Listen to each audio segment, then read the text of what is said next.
Review vintage avec Jiraiya, donc c'est un Metal Hero. Ça nous vient de chez Bandai, donc ça date quand même de quelques années. On est avec le personnage Wild. Alors ça, c'est ce qu'on appelle les V2. C'est dans les boîtes comme il y avait pour les Chevaliers du Zodiaque, puisque les premières éditions de Jiraiya étaient disponibles en version blister, mais tout en longueur. Donc on a toujours ici la fenêtre, avec ainsi, voilà, on voit le système d'accroche du personnage. Celui-ci avec un corps caoutchouté, qu'on va pouvoir étirer et haute, l'armure. Derrière, on voit que les grilles, quand vous avez plusieurs personnages, vous pouvez les assembler. Et donc, on a par exemple ici le grand méchant de Kusai. On trouve ainsi, voilà, quand on va ouvrir ici le sabre, donc forcément chromé, mais avec les années, la peinture est un peu partie.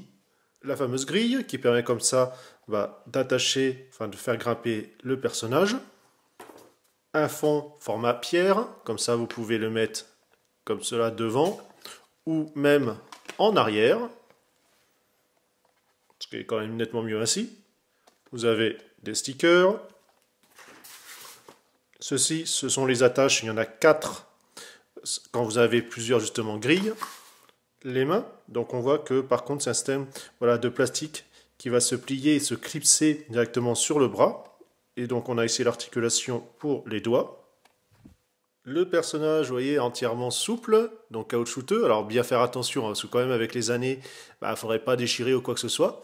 Mais c'est bizarre, niveau aspect et rendu, je m'attendais à quelque chose qui tienne un peu plus.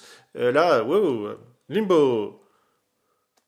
Le personnage, donc on voit que c'est clipsé directement sur la tête. L'armure, justement, enfin c'est plus une tenue de ninja. Mais ça va s'enfiler comme une armure. Ici la jambe. Et l'autre. Donc il y a juste à déclipser.